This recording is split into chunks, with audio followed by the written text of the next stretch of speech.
Bwana Yesu asifiwe, mfuatiliaji wa channel hii ya Mwalimu Mkutano. Leo Mungu ametujalia kwa siku nyingine kukutana mahali hapa. Ninataka tu niweke mambo mawili sawa yale ambayo yanatuchanganya. Mungu ametujalia kwa leo hayo mambo yaweke sawa. Jambo la kwanza ni ambalo watu wanasema tusaidie na Mungu atatusaidia. Tusaidie na Mungu atatusaidia. Lakini ni kitu ambacho hakiwezekani Mungu asaidiwe na Mungu anasema kabisa sura ya Mungu mwingine katika Kutoka 20:3 na Galatia 5:7. Mungu anasema usiwe na Mungu mwingine. Hili jambo tujisaidie na Mungu atatusaidia. Labda tu nikuulize wewe ambaye inawezekana unaamini jambo. Kuulize kitu kimoja.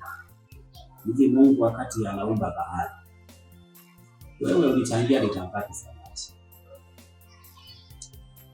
Ni kweli Mungu asaidie.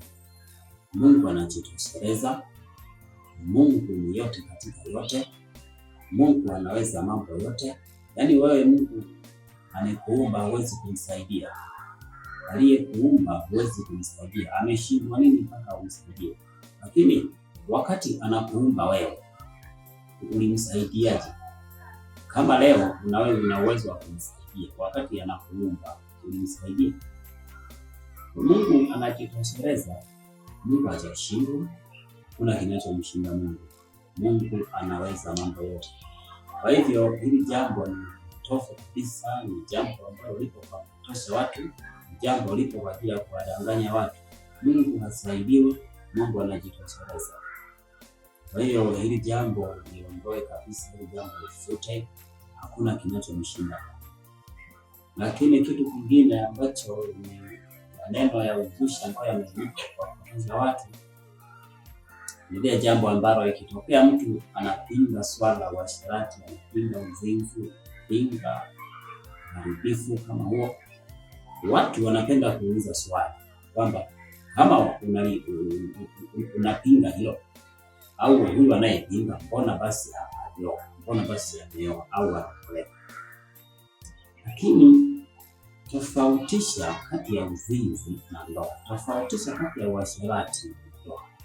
Huyo mtu, hata mimi mwenyewe ninapinga uzinzi. Sio kwamba tunapinga mtu sio. Ile ni vitu vile tofauti. Kuoa au kuolewa sio lazima ufanye uzinzi kwanza. Sio lazima ufanye uasherati kwanza. Sasa haya mambo yameinuka kwa kutosha watu kwamba eti hiyo ufikie ndoa lazima ufanye uasherati na ufanye uzinzi kwanza. Hapana. Kuoa au kuolewa tunafuata prosesi, tunafuata ustaarabu wa Mungu, tunafuata kanuni na taratibu kama watu waliookoka. Sio kwamba tufanye uasherati kwanza. Tufanye uasherati kwanza eti ndipo tuingie kwenye ndoa. Hapana.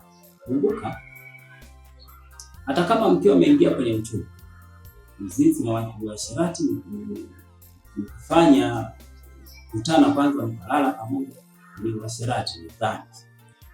Kwa sababu uchumba sio ndoa. Uchumba sio ndoa. Hata tendo lenyewe angalia linaitwa tendo la ndoa, sio tendo la uchumba. Kwa hiyo maana yake ni jambo ambalo ni halali kwa wanandoa. Jambo ni halali kwa wanandoa. Kwa hivyo haya mambo angalia yamezuka ili kuwakosesha watu, kuwaangusha watu na kuwadanganya watu. Kwa hiyo mtu ukitaka kuingia kwenye ndoa unafuata taratibu zinazotakiwa.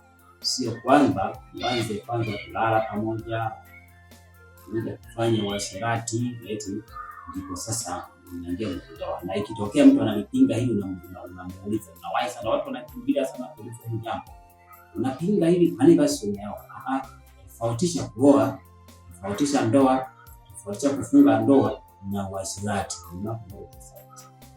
Kwa hiyo Mungu akubariki sana. Nataka tuweke vizuri, tuweke sawa haya mambo. Sababu katika Wakolosai 5:3 Biblia inasema lakini masharti usitaje tena kama. Kwa hiyo Mungu akubariki sana mtumishi wa Mungu.